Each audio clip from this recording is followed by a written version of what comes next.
오늘 우리는 이 디모데전서 6장 11절부터 16절까지 말씀을 본문으로 열매 맺으며 재림을 준비하자라는 제목을 가지고 함께 말씀 나누도록 하겠습니다.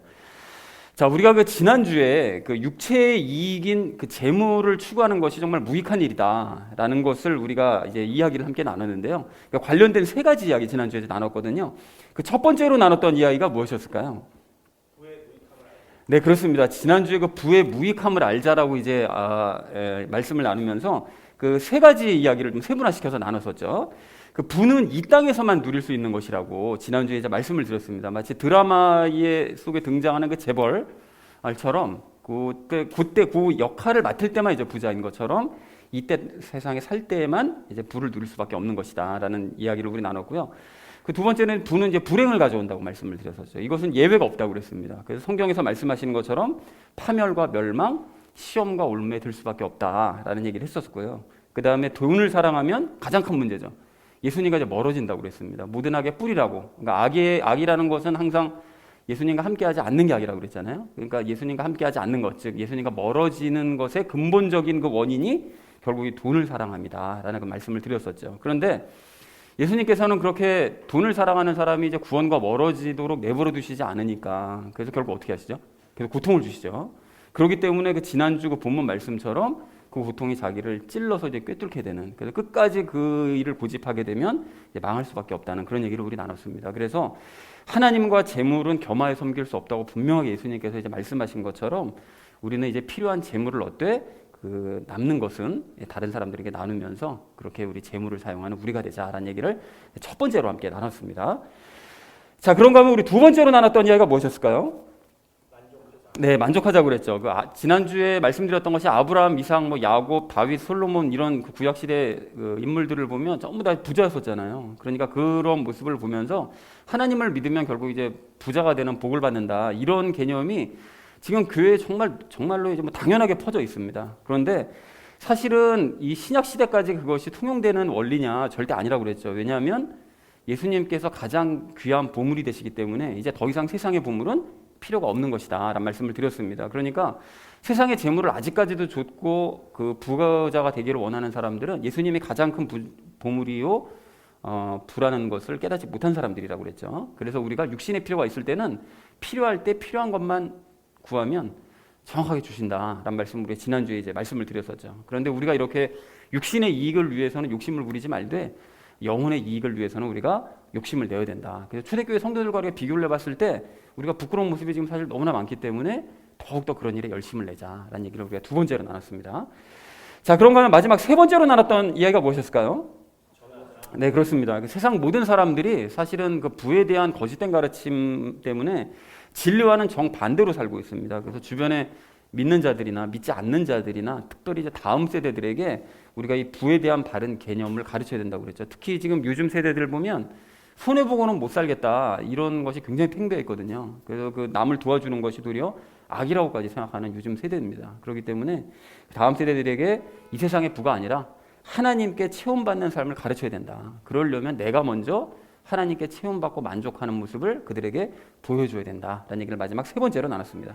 자, 그래서 사랑하는 우리 나눔 있는 교회 성도님들 모두는 부의 무익함을 깨달으시고요, 그리고 주신 것으로 만족하는 삶을 살아가시기 바랍니다. 여러분, 그리고 그러한 삶을 주변 사람들에게 바르게 가르치셔서 그들 역시 영혼의 이익을 위해서 살게 하는 저와 여러분 되어지시기를 다시 한번 주님의 이름으로 간절히 축원드립니다. 지난주는 우리가 육체의 이익을 따르는 문제점에 대해서 우리가 말씀을 드렸었다면, 이번 주는 영혼의 이익에 대해서 이제 말씀을 하고 계십니다. 그래서 오늘 그 주제를 이렇게 잡았는데요. 열매 맺으며 재림을 준비하자라는 것을 이제 주제로 각 절 말씀 나누도록 하겠습니다. 먼저 11절 말씀 우리 함께 읽도록 하겠습니다. 그러나 오 하나님의 사람아, 너는 이것들을 피하고 의와 하나님의 성품과 믿음과 사랑과 인내와 온유를 추구하라 라고 말씀하고 있습니다. 여기서 이것들을 피하라는 얘기는 그 앞에서 말씀했던 것이요, 그 돈을 사랑하는 그 마지막 구절, 바로 전절에서 말씀하신 그 돈을 사랑하는 것을 이제 피하라는 것이죠. 그리고 대신 이 아래 것들을 너희가 추구를 해야 된다라고 이제 말씀하시는데, 의는 너무나 잘 아시는 것처럼 이제 하나님께서 옳다 하시는 행위들, 그걸 추구해야 된다는 거죠. 그리고 하나님의 성품은 하나님의 성품을 이제 닮아가는 그런 행위를 이제 추구해야 된다는 것이고요. 여기서 말씀하시는 믿음은 당연히 구원 얻는 믿음은 이미 구원 받은 거니까 그 이후로 예수님의 믿음에 대해서 얘기를 하고 있는 것이고요. 그 사랑은 무엇을 얘기하는 걸까요? 우리 요즘 요한일서 말씀 나누는 것처럼 하나님을 사랑하고 형제를 사랑하는, 서로 사랑하는 것, 이제 그 사랑을 너희가 추구해야 된다라고 말씀하시는 거고요. 인내는 그 오래 참음에 대해서 이제 말씀하시는 거고요.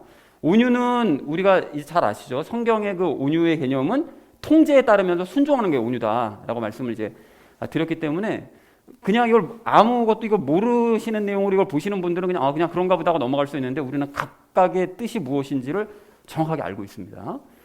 자, 그래서 이것을 모두 이제 한마디로 정리를 해보자면 뭐냐면 결국은 성령님의 열매를 맺으라는 뜻입니다. 그렇죠? 여기 오래 참음, 온유, 사랑, 믿음 다 이게 하나님의 성품 이런 것들이 전부 다 성령님의 열매를과 관련된 말씀들인 거죠. 자, 그래서 11절을 이렇게 정리할 수 있겠는데요. 디모데 너는 돈을 사랑하지 말고 의와 하나님의 성품과 믿음과 사랑과 인내와 온유 등 성령님의 열매 맺는 일을 열심히 추구해라 라고 얘기했다는 것이 11절의 의미가 되겠습니다. 자, 이어진 12절 말씀 우리 함께 읽도록 하겠습니다. 믿음의 선한 싸움을 싸우며 영원한 생명을 붙들라. 그것을 위하여 너 역시 부르심을 받았고 많은 증인들 앞에서 선한 고백을 고백하였도다 라고 말씀합니다. 여기 믿음의 선한 싸움을 싸우라고 이제 갑자기 말씀하시는데요. 이거 무엇과 도대체 왜 싸워야 되는 것이냐, 이거 갑자기 왜 싸움을 얘기했냐 라고 생각하실 수 있는데 그 앞에서 말씀하신 게 성령님의 열매 맺는 일이요. 그 성령님의 열매를 맺을 때 죄가 늘 방해를 하잖아요. 그러니까 믿음을 가지고 죄와 계속 싸워 나가야 된다. 그 선한 싸움을 너희가 싸워야 된다라는 의미로 이제 말씀을 하신 겁니다. 그리고 영원한 생명을 붙들라고 말씀하시는데 그 미래에 누리게 될 그 영생의 보상이요. 그러니까 앞으로 이제 우리가 누리게 될 그 영원한 생명, 그것을 기억하라는 거죠. 그걸 붙들라. 그걸 기억해서 너가 선한 싸움을 싸우면서 열매 맺는 일에 열심을 내라라고 이제 얘기를 하신 거죠. 자, 그리고 이제 부르심을 받았다고 디모데에게 얘기를 하고 있는데요. 디모데는 이제 이러한 삶을, 그러니까 열매 맺는 일을 열심을 내는 이런 삶을 살면서 또한 그것을 이제 전하도록 사역자로서 이제 부르심을 받았다는 것을 바울이 다시 한번 상기를 시켜주는 것이죠. 너는 그 일 때문에 부르심 받았으니까 그 일에 열심 내고 가르쳐야 된다. 그리고 선한 고백을 고백했다고 얘기를 하는데요. 그러니까 디모데가 실제로 이제 그런 삶을 살겠다고 아마 고백을 했던 것 같아요. 나는 열심히 열매 맺는 삶을 살면서 다른 사람들을 그렇게 가르치겠다라고 고백을 했던 것 같습니다. 그래서 바울이 그 과거에 했던 그 얘기를 다시 한번 기억을 상기시켜주는 그런 말씀을 하고 있습니다. 12절을 이렇게 정리할 수 있겠는데요. 열매 맺기 위해서 믿음의 선한 싸움을 싸우고 영생의 보상을 기억하면서 싸워라. 그것을 위해서 너도 부르심을 받은 것이고 많은 증인들 앞에서 선한 고백을 하지 않았냐라고 얘기했다는 것이 12절의 의미가 되겠습니다. 자, 이어진 13절 말씀 우리 함께 읽도록 하겠습니다.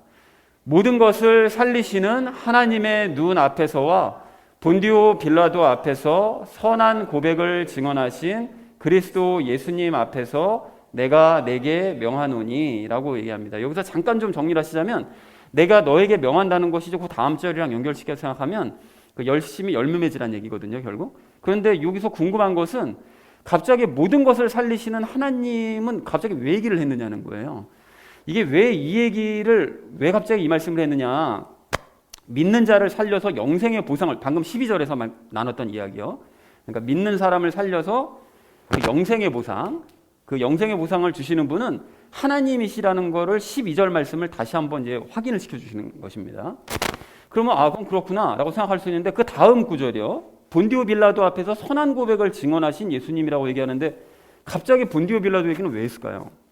본디오 빌라도 얘기는 왜 하며 또 본디오 빌라도 앞에서 증언했다는 거 고백이 도대체 뭐냐라고 이제 궁금해하실 수 있는데 문맥상 요한복음 18장 36절을 의미합니다. 뭔 소린가 하면 내 왕국은 이 세상에 속하지 아니하니라. 만일 내 왕국이 이 세상에 속하였다면 내 종들이 싸워서 나를 유대인들에게 넘겨주지 아니하였으리라. 그러나 지금은 내 왕국이 여기에서 나지 아니하였느니라. 이렇게 말씀하시잖아요. 그러니까 예수님의 왕국은 이 땅을 회복시키는, 그러니까 유대인들을 이기게 만들어서 로마로부터 우리를 독립시키는, 유대인들을 독립시키는 그런 세상이 아니라는 거예요. 만약에 그랬다면, 그런 나라가 맞다면, 내가 그 일을 위해 왔다면 유대인들이 나를 절대로 너한테 넘겨주지 않았겠지라고 이제 말씀하시는 거죠. 그러니까 내 왕국은 이 땅에 속한 것이 아니다라고 말씀하신 바로 그 말씀을 의미합니다. 자, 그렇기 때문에 위에 두 가지를 왜 말씀했느냐? 모든 것을 살리신 하나님, 그리고 본디오 빌라도 앞에 선한 고백을 증언하신 예수님, 이걸 왜 얘기를 하셨는지 종합해 보면 이해를 할 수가 있는데 죄와 싸우면서 12절 말씀이죠. 열매를 맺어야 될 11절 말씀이죠. 그 이유에 대해서 말씀을 한 거예요. 그러니까 즉 다시 한번 말씀드리자면 죄와 싸우면서 너희가 열매를 맺어갈 때 하나님의 손으로 살아나서 너희가 영생의 부활을 앞으로 이제 누릴 수 있게 되고, 그리고 이 세상이 아닌 이 새 세상에서 너희가 영생을 누릴 수 있게 되는 것이다. 그러니까 그렇게 하나님의 손으로 살아나서 영생의 부활을 누리고 싶다면, 또 이 세상이 아닌 새 세상에서 너희가 그것을 누리고 싶다면 어떻게 된다고요? 죄와 싸우면서 열매를 맺는 삶을 살아야만 한다라고 그걸 이제 명령을 하는 것이죠. 라는 의미라는 것을 이해하시면 되겠습니다. 이해가 되셨죠? 약간 어렵지만 이해가 되셨죠? 자, 그래서 13절 의미를 이렇게 정리할 수 있겠는데요. 모든 것을 살리시는 성부 하나님 앞과 빌라도 앞에서 선한 고백을 하신 예수님 앞에서 내가 내게 명하노니 너는 열매를 맺어라 라고 얘기했다는 것이 13절의 의미가 되겠습니다. 자, 이어진 14절 말씀 우리 함께 읽도록 하겠습니다. 너는 우리 주 예수 그리스도의 나타나심이 있을 때까지 점도 없고 책망받을 것도 없이 이 명령을 지키라 라고 말씀합니다. 주 예수 그리스도의 나타나심이라는 건 당연히 재림을 말씀하는 것이겠죠. 예수님께서 다시 오시는 바로 그 재림.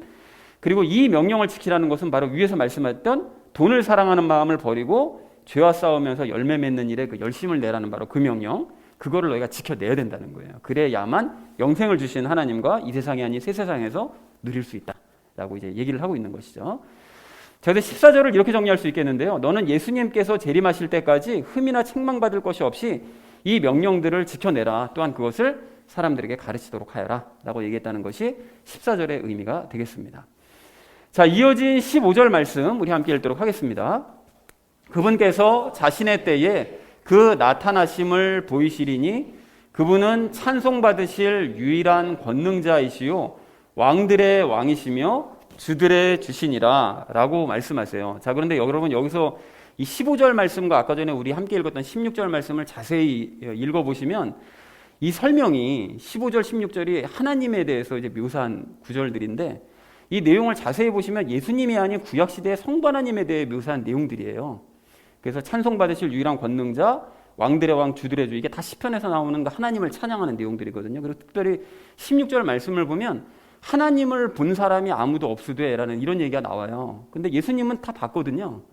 우리는 지금 못 봤지만 당시 사람들은 예수님을 봤는데, 그런데 도대체 왜 갑자기 그러면 성부 하나님에 대한 묘사 부분이 이렇게 얘기가 나오느냐, 갑자기 왜 이렇게 얘기를 하느냐라고 생각할 수도 있는데 왜 굳이 이렇게 썼는가 하면 이유가 있습니다.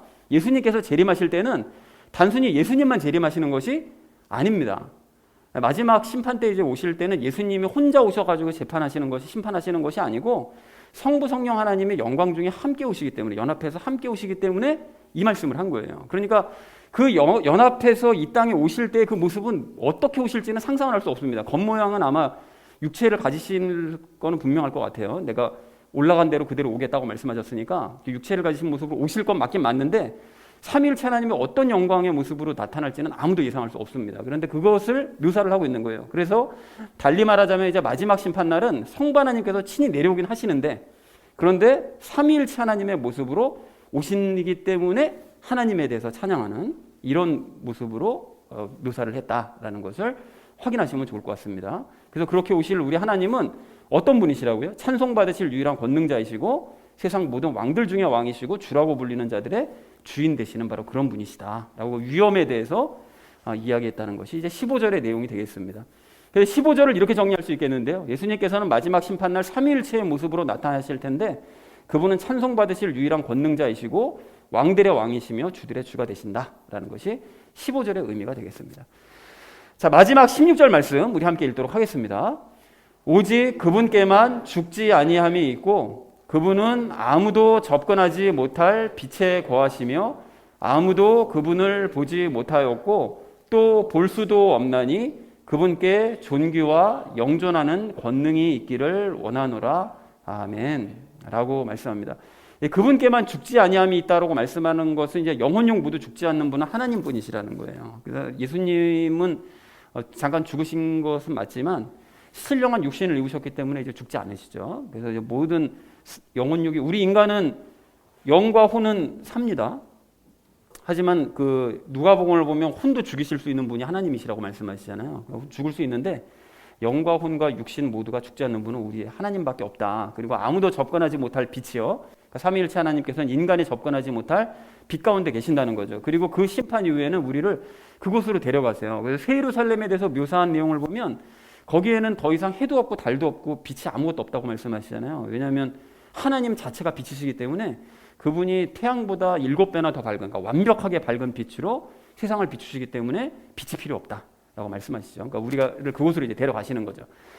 자, 그리고 아무도 그분을 보지 못했고 또 볼 수도 없다고 말씀하시는데 사실 생각해보면 아브라함과 야곱은 하나님을 뵀습니다. 그죠?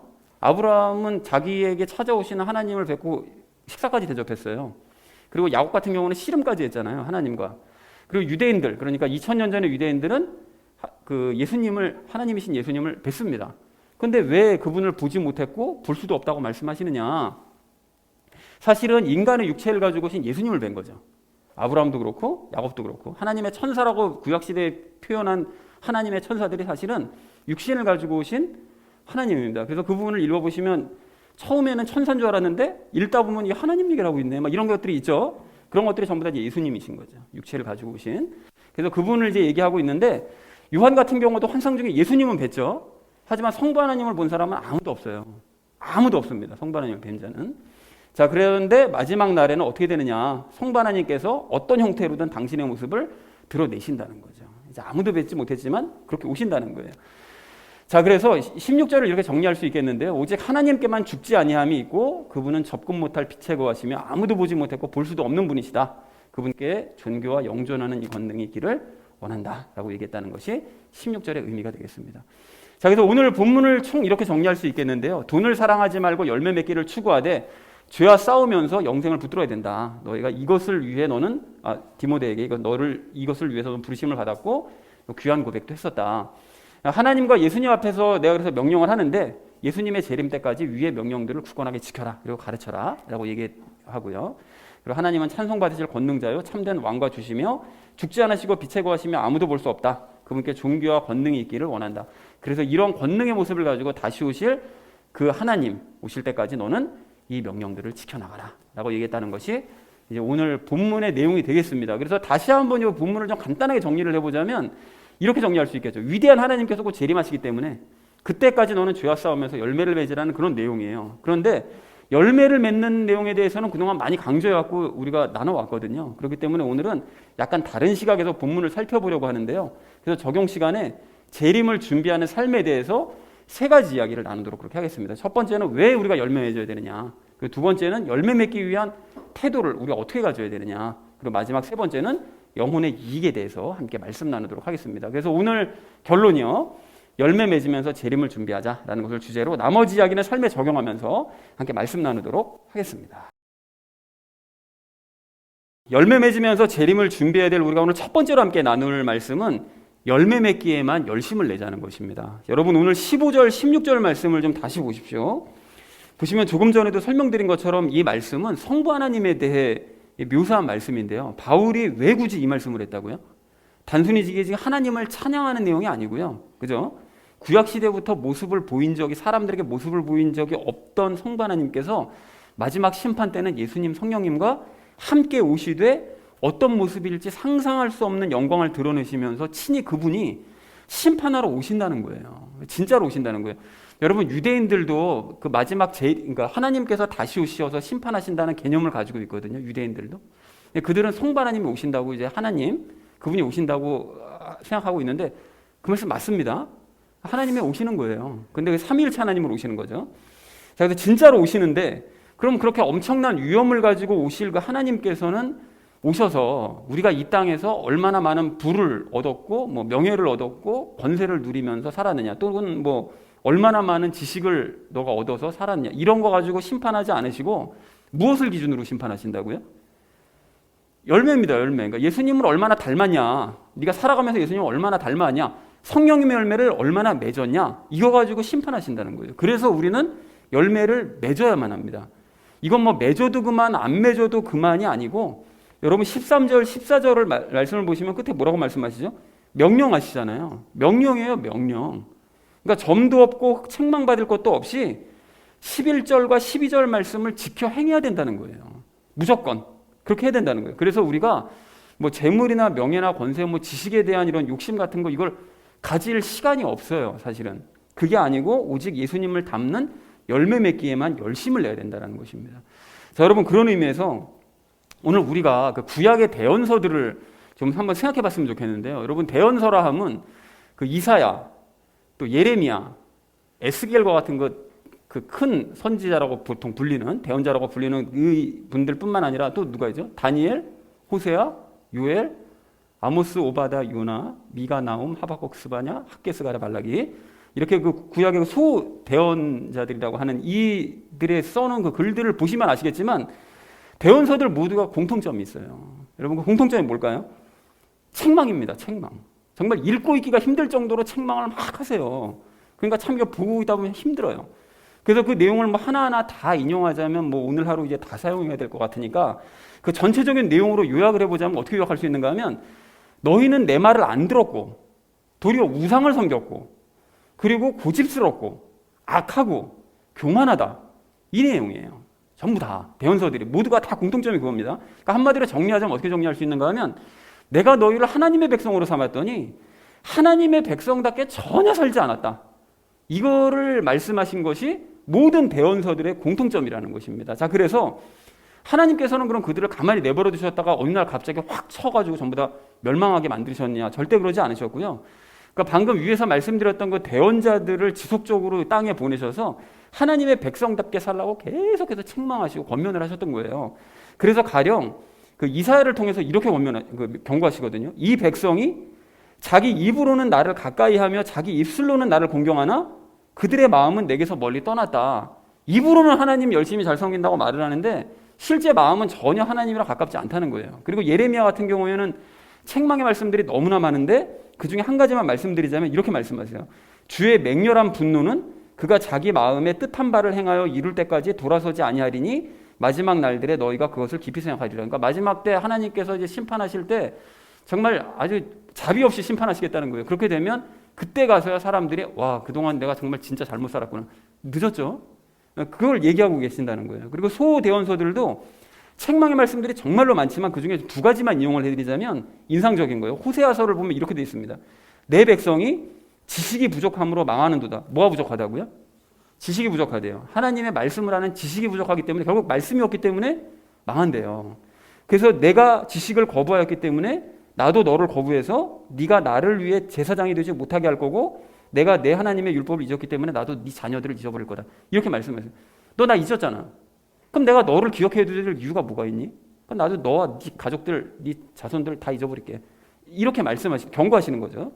그리고 여러분, 스바냐서는 잘 들어보십시오. 여러분, 단순한 것 같은데 이스라엘의 악한 모습을 총종합 정리를 해놨어요. 여러분 들어보세요. 그녀가 음성에 순종하지 아니하며 바로잡는 것을 받아들이지 아니하고 주를 신뢰하지 아니하며 자기 하나님에게 가까이 나아가지 아니하였도다. 그러니까 이스라엘 백성들이 어떻게 했다고요?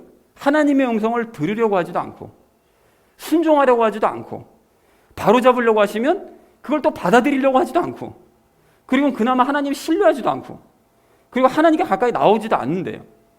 그러니까 정말 대책이 없는 상태라는 거예요. 정말 대책이 없는 상태. 그렇습니다. 이렇게 이스라엘 백성들은 말로만 하나님의 백성이다, 우리가 하나님의 백성이야 라고 말로만 주장할 뿐 사실은 하나님과는 아무 상관없는 정말 대책 없는 백성들이었다는 것을 우리가 알 수 있다는 거죠. 그런데 중요한 거요, 이렇게 이제 셀 수 없이 많은 책망의 말씀들을 들은 이스라엘 백성들이 반응이 둘로 나뉘거든요. 그 대언자들의 말을 그나마 귀담아 들은 일부의 백성들은 멸망을 피합니다. 그런데 대부분의 이스라엘 백성들, 그 책망의 말씀을 귀담아 듣지 않은 이스라엘 백성들은 전부 다 멸망해버리고야 말더라는 거예요. 자, 그런데 여러분, 안타깝지만 이게 구약시대 대언서들의 얘기기만 하느냐? 사실 그렇지 않고요. 신약성경도 마찬가지입니다. 여러분, 신약성경도 잘 보시면 거의 책망하시는 말씀들이에요. 이게 복음서는 기쁨의 소식이잖아요. 그래서 이 기쁨의 소식이라는 복음서도 보면 책망의 말씀들이 정말 많이 나오고요. 심지어는 구약성경보다 더 무섭게 들리는 구절들도 참 많습니다. 가령 여러분 예를 들면 연자맥도를 목에 달아서 바다에 던져라. 이거 구약성경에 이런 정도 내용은 안 나오거든요. 그리고 손발을 잘라라. 죄질 것 같으면 손발 잘라. 죄질 것 같으면 눈 뽑아. 이거를 누가 얘기한 거냐면 그 좋으신 예수님께서 하신 말씀이에요. 이 모든 것들이. 이 복음서에서.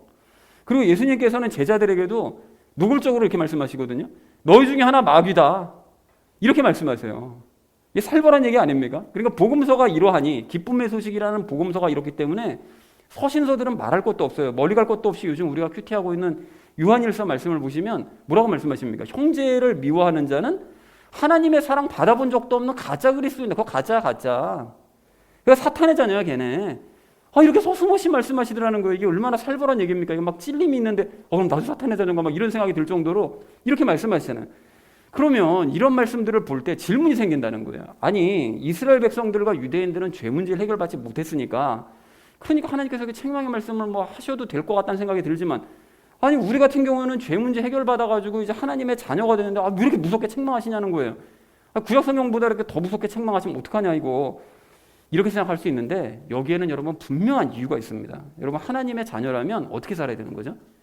당연히 하나님의 아들 되신 예수님처럼 하나님의 자녀다운 모습이 나타나야 되는데, 그래서 죄의 문제를 해결받았으면 죄의 문제를 해결받은 사람답게 죄와 싸우고 또 이걸 이겨나가야 되는데, 전혀 죄와 싸울 생각도 하지 않고 이걸 이기지도 못해가지고 계속해서 하나님의 자녀답지 않는 삶을 반복하니까 책망하시는 거예요. 그러니까 하나님의 자녀라면서 하나님의 자녀답게 살지 않기 때문에 책망하시는 거예요. 아까 전에 이스라엘 백성들 그랬잖아요. 하나님의 백성인데 하나님의 백성답게 살지 않으니까 책망하시듯이 똑같다는 거죠. 그래서 이러한 책망의 말씀을 들은 그리스도인들 역시 이스라엘 백성들처럼 반응이 똑같이 둘로 나뉘어요. 그러니까 참된 하나님의 자녀는 자신의 모습을, 그런 말씀을 들을 때 반성을 합니다. 반성하면서 죄와 싸우면서 내가 예수님을 닮는 자리로 나아가서 하나님의 자녀답게 살아가는 모습으로 바뀌어요. 그런데 하나님의 자녀가 아닌 사람들은 자기에게 아무런 잘못이 없다고 생각해요. 억울하다고 생각해요. 그렇기 때문에 죄와 싸울 생각하지 않고 예수님 닮는 자리로 나아가지 않기 때문에 여전히 하나님의 자녀답지 못하게 살아간다는 거예요. 그래서 무엇보다 그들은 하나님의 자녀가 아니기 때문에 뭘 어떻게 해야 될지를 몰라요. 뭘 어떻게 해야 내가 그럼 하나님의 자녀가 되는 거야? 이 자체 개념을 모릅니다. 그리고 상황이 이러하기 때문에 삼위일체 하나님께서 심판하시기 위해서 다시 오시잖아요. 오시면 참된 하나님의 자녀들은 당연히 구원의 길로 그분과 함께 이제 가게 되지만, 하나님의 자녀가 아닌 자들은 불신자들보다 더 혹독한 심판을 받습니다. 왜 그럴까요? 불신자들보다 더 심판을 더 심하게 받아요. 왜냐하면 스스로 하나님의 자녀라고 말은 하면서도 전혀 하나님의 자녀답게 살지 않아서 하나님의 이름을 모독했으니까. 불신자들보다 더 악한 거죠.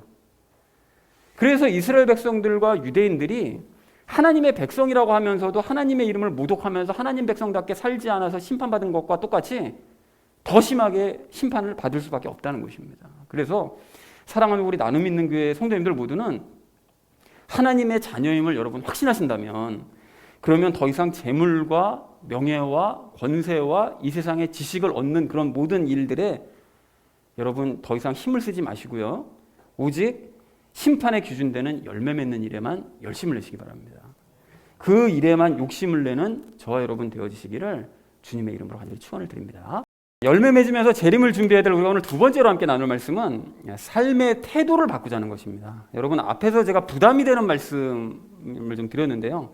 사실 부담이 되셔야 됩니다. 여러분, 이게 왜 그래야 되는 건가 하면, 성경은 열매 맺는 부분에 대해서 가볍게 권면하지 않으세요, 절대. 늘. 그래서 여러분 13절, 14절 말씀 다시 보시면 강하게 명령하시죠. 명령이에요, 명령. 그러니까 이거를 뭐 가볍게 이렇게 해도 되고 아마 안 해도 그만이야, 이게 아니라 명령이라는 거죠. 그러면 우리가 열매 맺기에 이제 전념하면서 살아야 되는데, 그럼 어떻게 하면 열매 맺기에 전념하면서 살 수 있느냐? 삶에 대한 근본적인 태도를 좀 바꾸실 필요가 있습니다. 여러분, 이 세상이 아닌 하나님의 나라, 하나님의 왕국을 사모해야 된다는 거예요. 여러분, 그런 의미에서 13절 말씀을 좀 다시 보십시오. 13절 말씀 보시면 아까 본디오 빌라도 앞에서 예수님이 하셨던 선한 고백이 뭐라고 그랬죠? 예수님의 왕국은 이 세상에 속한 것이 아니다. 이런 말씀을 하셨잖아요. 그런 고백이었는데, 그러면 질문이죠. 예수님의 왕국은 어떤 왕국이냐? 이런 질문하실 수 있는데, 요한복음 아까 전에 18장 예수님의 고백 이후로 빌라도하고 예수님이 서로 이제 대화한 내용들을 이렇게 보면 내용이 이렇습니다. 그러니까 네가 왕이냐? 이렇게 빌라도가 예수님께 여쭙죠. 그러니까 예수님께서 이렇게 말씀하세요. 여러분 들어보십시오. 내가 이런 목적으로 태어났으며 이런 까닭으로 세상에 왔나니 곧 나는 진리에 대하여 증언하려 하노라. 진리에 속한 자마다 내 음성을 듣느니라. 이렇게 말씀하세요. 그러니까 굉장히 중요한 말씀을 하셨는데, 예수님이 이 땅에 태어나시고 이 땅에 오신 목적이 뭐라고 말씀하시는가 봤더니 진리에 대해서 증언하기 위함이래요. 진리에 대해서 증언하기 위함이다. 여러분 그러면 생각해 보십시오. 진리는 말씀이잖아요. 그리고 진리는 곧 예수님이시죠. 그러니까 예수님이 당신의 말씀을 또 당신의 스스로를 증언하러 오시기 위해서 이 땅에 오셨다는 거예요. 그러면 우리가 그 사실을 잘 알고 있는데 그럼 예수님께서 왕국 얘기하시다가 왜 갑자기 진리에 대해 말씀을 하셨느냐? 여기가 중요한데요. 왜 갑자기 왕국 얘기하다 진리는 갑자기 왜 얘기한 거지? 여러분 이유가 있는데 이게 뭔가 하면 예수님이 당신에 대해서 스스로 증언하신 이야기, 당신에 대한 이야기요. 예수님에 대한 이야기, 그 이야기를 듣고 아 저렇게 살면 예수님이랑 똑같이 예수님을 따라서 살면 예수님처럼 살 수 있구나. 그 나라가 바로 하나님의 왕국이라고 그 말씀을 하신 거예요. 그러니까 진리에 속한 자, 즉 예수님과 연합한 자, 예수님을 따르는 자는 예수님 말씀 듣고 예수님과 함께 행해서 예수님의 왕국 안에서 살아간다는 거예요. 여러분 이게 깨달음이 있으셔야 되는데 제가 예전에 그런 얘기 했었잖아요. 예수님 처음 믿고 너무 좋았던 게 기도한 대로 해서 다 이루어지더라. 아니 어떻게 이런 세상이 다 있냐. 뭐 이런 걸 제가 느꼈다고 말씀을 몇 번 드렸었잖아요. 그 세상이 하나님의 왕국인 거예요. 이 세상에서는 아둥바둥 살아도 도저히 해결이 안 되던 문제들이 예수님 말씀 듣고 믿음 가지면 해결된대. 그래서 믿음 가지고서는 기도했더니만 정말 해결되는 역사. 이런 세상에도 왔나 이게? 이게 하나님의 왕국이라는 거예요. 예수님이 그런 왕국에서 혼자 사신 거예요. 땅은 이 땅에 발을 딛고 사셨지만 눈에 보이지 않는 그거를 실천하는 자만이 느낄 수 있고 깨달을 수 있는 바로 그 세상. 하나님의 왕국. 그걸 말씀하시더라는 거죠. 자, 그렇기 때문에 예수님께서는 유대인들에게 이러한 하나님의 왕국에 대해서 계속 가르치셨어요. 그래서 가령 대표적인 예가 마태복음 13장 말씀을 보면 전부 하나님의 왕국은 이러하니 하나님의 왕국은 이러하니 하면서 비유 말씀을 13장 내내 말씀하시잖아요. 그 중에 첫 번째 비유가 뭐죠? 하나님의 왕국은 좋은 밭에 뿌려진 씨와 같다. 예수님의 말씀을 듣고 그 마음을 마음에 잘 받아들여서 그 말씀대로 행하는 자는 30배, 60배, 100배의 풍성함을 체험할 수 있는 왕국이 하나님의 왕국이야. 내 말씀 듣고 따라서 행하는 자는 이런 풍성함을 깨닫게 될 거야. 이게 하나님의 왕국을 체험하는 거야.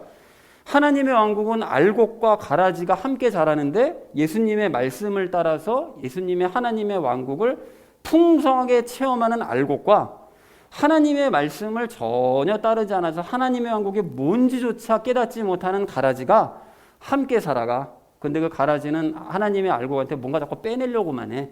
이런 애들이 함께 살아가다가 마지막 구원과 심판으로 갈라지는 왕국이 이게 하나님의 왕국이야. 하나님의 왕국은 겨자씨나 또 누룩 넣은 밀가루처럼 예수님 말씀을 따르는 사람들은 점점 더 많은 것을 체험하면서 점점 더 커져갈 수 있는 그런 나라가 하나님의 왕국이야.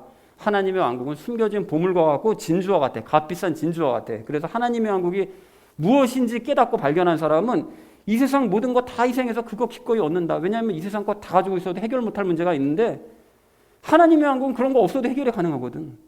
그러니까 그거를 깨닫고 그 왕국을 얻고 살아가는 사람들, 이게 하나님의 왕국 삶이야 라고 가르치신 거예요. 그러니까 눈에 보이는 이 땅의 왕국이 중요한 게 아니라 눈에 보이지 않는 하나님의 왕국이 뭔지를 깨닫고 그걸 체험하며 살아가야 된다. 이거를 예수님께서 가르치셨다는 거죠. 백성들 모이기만 하면 그거 가르치신 거예요. 그거.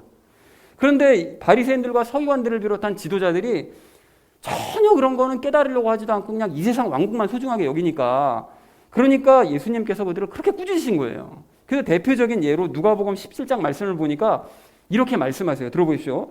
바리새인들이 그분께 하나님의 왕국이 어느 때에 임하느냐고 다그쳐 묻거늘 그분께서 그들에게 응답하여 이르시되 하나님의 왕국은 볼 수 있게 임하지 아니하며 또 그들이 이르기를 여기를 보라 혹은 저기를 보라 하여 하지도 못하리니 보라 하나님의 왕국은 너희 안에 있느니라 하시니라. 너희가 생각하는 그런 하나님의 왕국은 안 와. 너희가 생각하는 하나님의 왕국이 뭐니? 유대인들이 온 세상 다스리는 그런 왕국이 하나님의 왕국이지 그런 이 세상의 왕국은 안 와. 내 말을 듣고 깨달으면 너희 안에 자동으로 임하게 돼 있어. 자동으로 체험하게 돼 있어. 이렇게 말씀하시더라는 거예요. 그리고 제자들 중에서도 특히 가룟 유다 같은 경우에는 유대 지도자들처럼 예수님을 정치적인 메시아로만 믿고 따랐으니까 예수님께서는 그런 가룟 유다의 생각을 어떻게든 깨뜨리시려고 그게 하나님의 왕국 아니다 그거. 그 마음을 돌리시려고 그래서 그렇게 애를 쓰셨던 거예요. 그래서 하나님의 왕국을 더 깨달아야 된다. 체험해야 된다. 계속 말씀하시기 위해서 뭐라고 말씀하시죠? 너희 중에 하나 마귀다. 너희 중에 하나 나 배신할 거야. 이걸 계속 암시하시는 거예요. 그러니까 가룟 유다가 찔림을 받고 돌이켜서 예수님 말씀 듣게 하시려고 계속 찌르는 말씀을 하시고 돌이키려고 하셨는데 가룟 유다가 끝끝내 하나님의 왕국 정체를 못 깨닫는 거죠. 이 세상 왕국만 보고 있으니까 못 깨닫는 거예요. 그러니까 이 세상의 왕국만 소중하게 여기다 보니까 결국은 예수님 배신하고 그래서 결국은 자신이 모든 책임을 지고 자살로 생을 마감해 버리더라는 것입니다. 그리고 또 생각해보면 예수님은 부활하시고 40일 동안 이 세상에 지내면서도 제자들에게 뭘 가르치셨을까요? 사도행전 1장 3절 말씀을 보니까 이렇게 말씀하세요. 40일 동안 그들에게 보이시며 하나님의 왕국에 관한 것들을 말씀하시고, 그러니까 결국 우리가 이 모든 말씀을 통해 알 수 있는 게 뭐냐, 예수님은 이 땅에 내려오셔서 또 하늘에 올라가실 때 바로 그때까지 모든 걸 뭘 가르치셨냐, 처음부터 끝까지 하나님의 왕국에 대해서만 가르치셨다라는 사실을 우리가 분명하게 알 수 있다는 것입니다. 그래서 복음서 내용을 잘 보시면 다 그 내용이에요. 이 세상 왕국이 중요한 게 아니야. 이 세상 왕국 원리에 따라 살아가는 게 중요한 게 아니고 예수님의 말씀을 듣고 깨달아서 그 말씀대로 살아가면 너희가 놀라운 일을 체험하게 될걸? 보이지 않던 하나님의 나라가 보이게 될걸? 이거를 말씀하신 게 복음서 내용이라는 거예요. 자, 그래서 이러한 예수님의 가르침을 바르게 깨닫고 체험한 사람은 눈에 보이는 이 땅 왕국이 아니고 눈에 보이지 않는 하나님의 왕국 안에서 살아가는 거예요. 겉으로 보기엔 똑같죠? 겉으로 보기엔 똑같이 살아가는 것 같아요. 하지만 이 사람은 하나님의 왕국 안에서 풍성함을 체험하며 살아가고 있고 저 사람은 세상만 붙들고 열심히 개구생하며 살아가는 거예요. 갈라지는 거예요. 그런데 대다수 기독교인들이 이 땅의 왕국에만 집착하면서 이 땅 일에만 힘쓰고 있는 게 현실이라는 거예요. 그래서 이거는 요즘 문제뿐만이 아니라 역사 내내 계속되었던 문제인데 카톨릭이 하나님의 왕국 정체를 모르잖아요. 그 사람들이 하나님의 왕국이 뭔지를 몰랐어요. 그러니까 이 땅에 왕국을 건설한 거 아닙니까? 신부서부터 시작해가지고서는 추기경 있고 해가지고 교황까지 체계를 만들어 두잖아요. 이 땅에 왕국을 세워놓잖아요.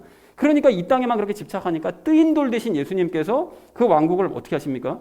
말씀으로 쳐버리시잖아요. 그래서 완전히 다 카톨릭 왕국 무너뜨렸다고 원전반에 말씀을 드렸었잖아요. 그리고 중세시대에 뭐 복음을 전파했다는 그런 나라들 있죠. 뭐 스페인이나 포르투갈 뭐 이런 나라들 어떻게 합니까? 근데 사실은 하나님의 왕국을 위해서 복음을 전한 것이 아니라 다 정치적으로 자기네 땅 넓히려고 이 세상 왕국 추구했던 나라들, 뭐 스페인, 포르투갈, 영국 다 치시잖아요. 그러니까 그들에게서 복음을 빼앗아서 어떻게 하십니까? 다른 나라로 옮겨버리셔서 영적으로 그들을 다 망해버리게 만들더라는 것입니다. 유럽에 지금 교회들이 남아난 게 없잖아요. 다 망해버리는 거죠.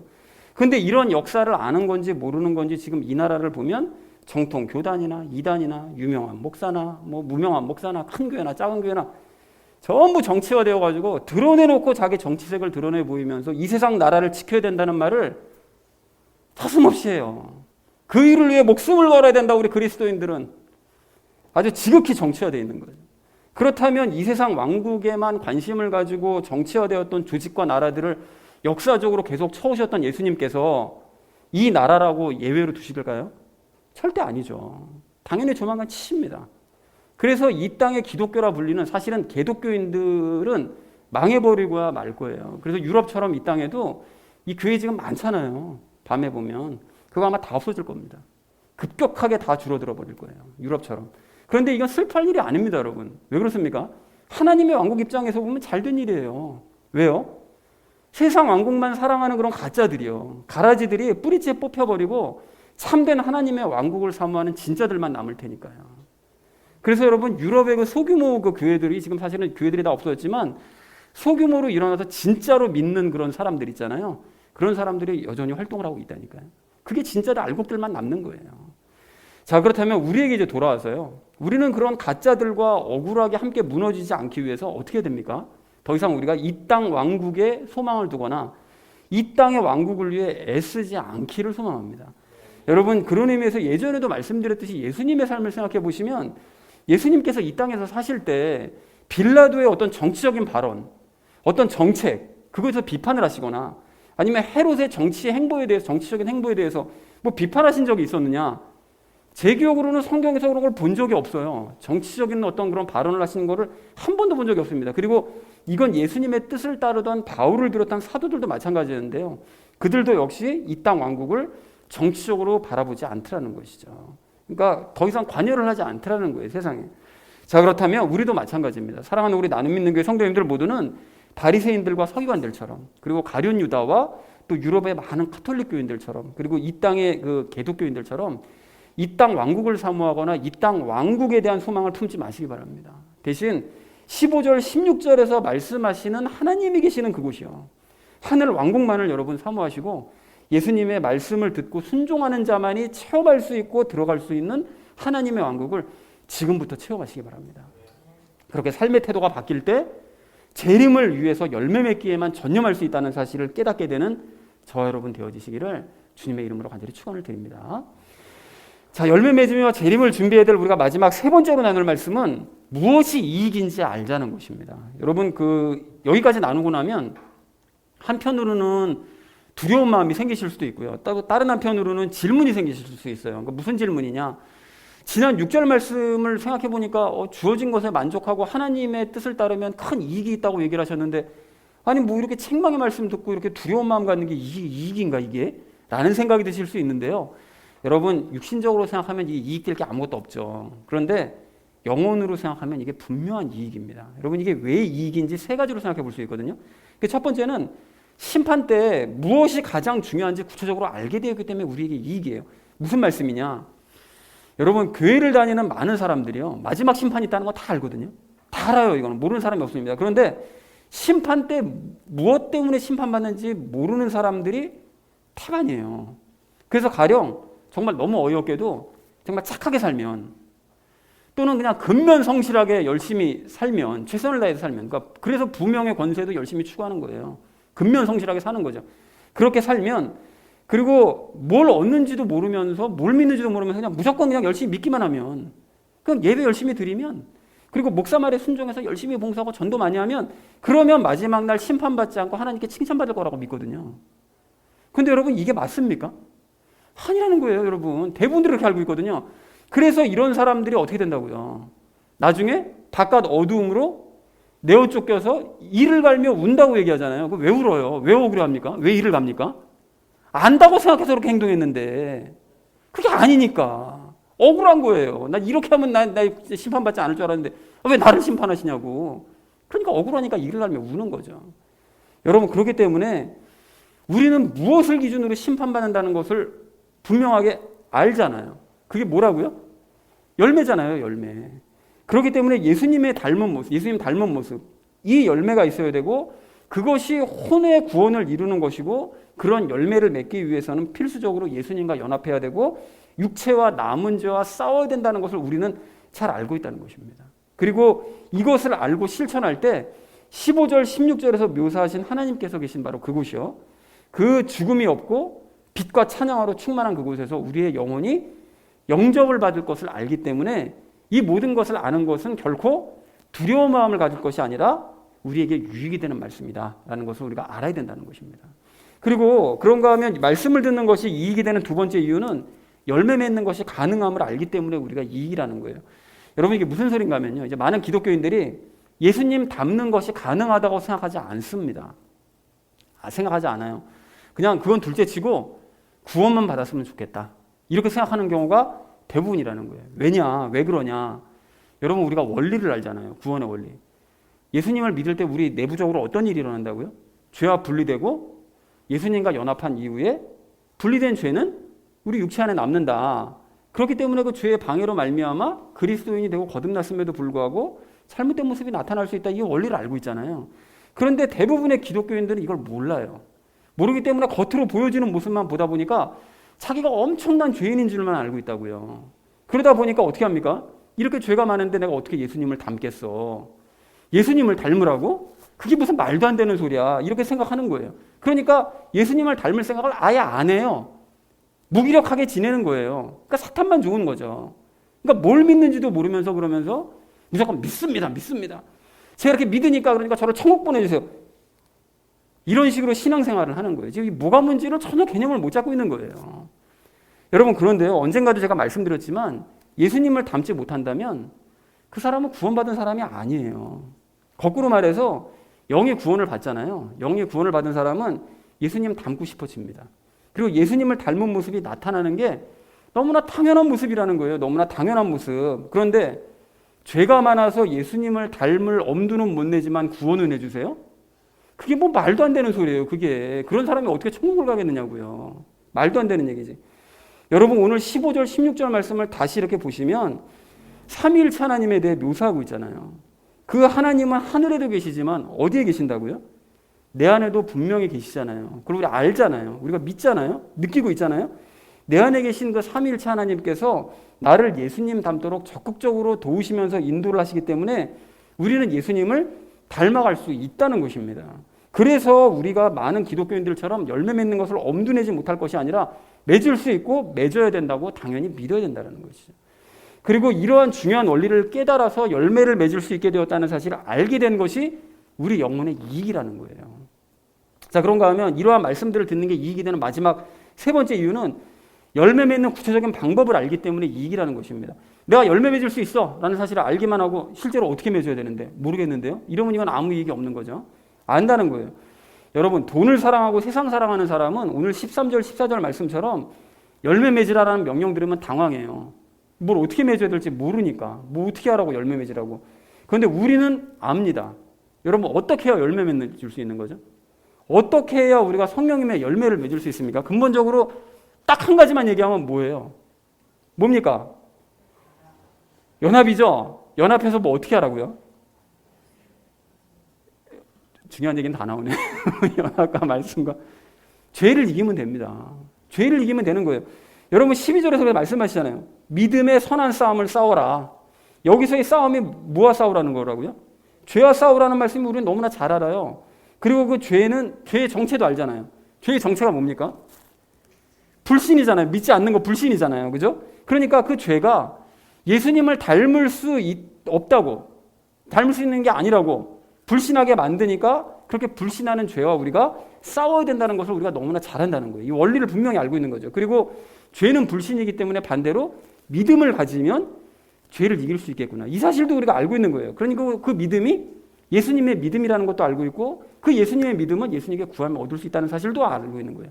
그러니까 굉장히 많이 알고 있는 거예요. 그러니까 정리해 보자면 우리가 예수님께 구해서 예수님의 믿음을 가지고 그 믿음으로 불신과 싸우면, 죄와 싸우면 예수님을 닮을 수 있는 열매를 점차 맺어갈 수 있게 된다는 사실을, 이 원리를 우리가 분명하게 알고 있다는 거죠. 이거를 실천해 보시는 분들은 알아요. 그래서 가령 예를 들어서 지난 목요일, 금요일 큐티 말씀을 여러분 보시면 하나님의 자녀는 하나님께 사랑받고 그 사랑으로 형제 사랑한다 이렇게 말씀하시잖아요.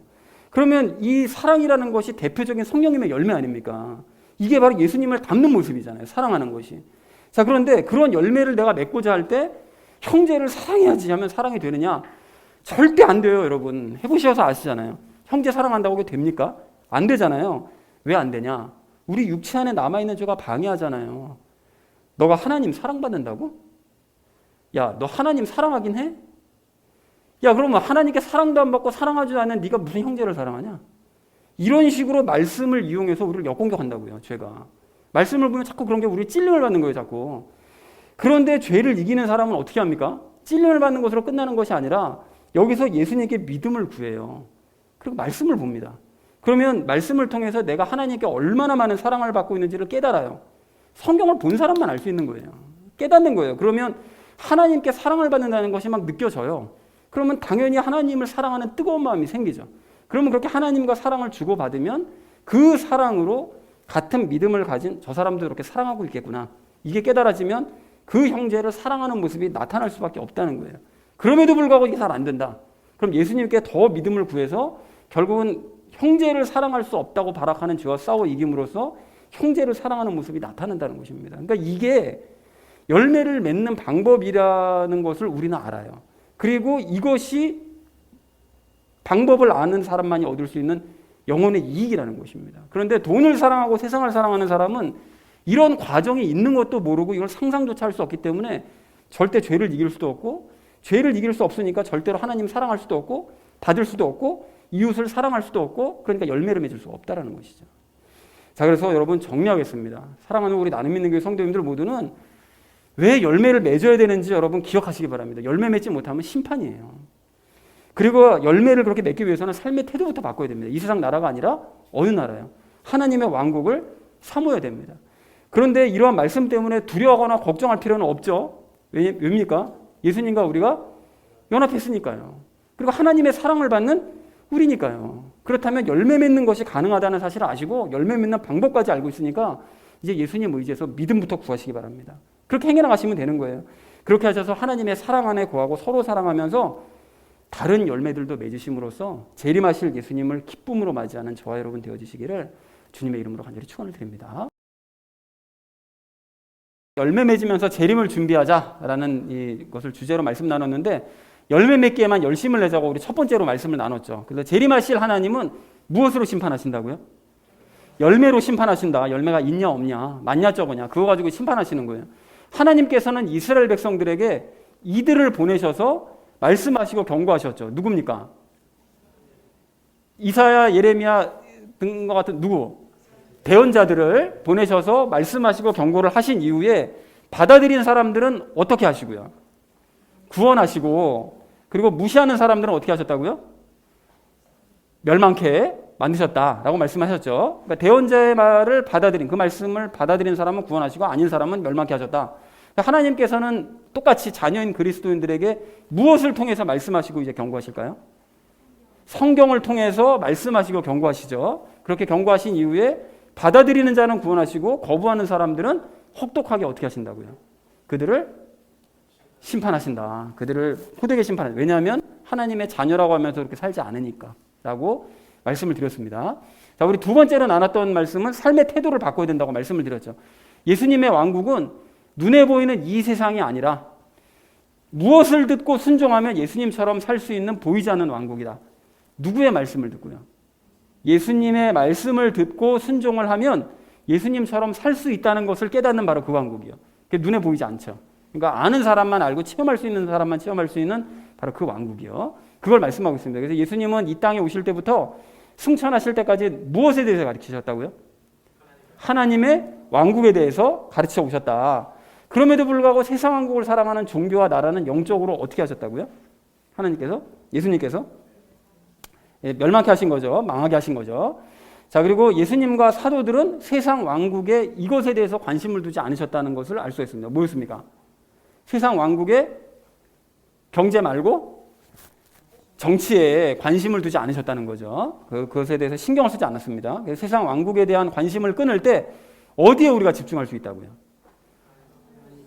하나님 왕국에 집중할 수 있고, 하나님 왕국에 들어가기 위한 이거 맺기에, 열매 맺기에 우리가 더욱 집중할 수 있다라고 말씀을 드렸습니다. 자, 마지막 세 번째는 무엇이 이익인지 알자고 그랬죠. 이것이 기준이 무엇인지 아는 것이 이익이라고 했습니다. 뭐가요? 어떤 기준이요? 심판의 기준이 열매라는 것을 아는 게 우리에게 이익이다. 그리고 또 이것이 가능함을 아는 것이 우리에게 이익이라고 그랬어요. 열매 맺기가 가능하다는 것을 아는 것이 이익이다. 그렇다면 마지막으로 이 방법을 아는 것이 또한 이익이라고 그랬죠. 열매 맺는 방법을 아는 것이 우리에게 이익이다. 그래서 이거를 얘기를 하려다 보니까 때로는 책망의 말씀으로 들리고 두려운 말씀으로 들리지만 우리는 예수님과 하나 되어 있기 때문에 열매 맺기가 가능하고 열매 맺는 방법도 안다. 실천만 하면 두려울 일이 없다. 심판으로부터 우리는 면할 수 있다라는 얘기를 우리 나눴습니다. 그래서 사랑하는 우리 나눔 있는 교회 성도님들 모두는 열매가 심판의 유일한 기준임을 여러분 아시기 바랍니다. 그리고 열매 맺기 위해서 이 세상 왕국이 아닌 하나님의 왕국만 사모하시기 바랍니다. 그리고 이 모든 것들을 알고 행할 수 있음이 여러분 이익이라는 사실을 아시고 실제로 실천하셔서 예수님의 재림을 준비하는 저와 여러분 되어주시기를 주님의 이름으로 간절히 축원드립니다.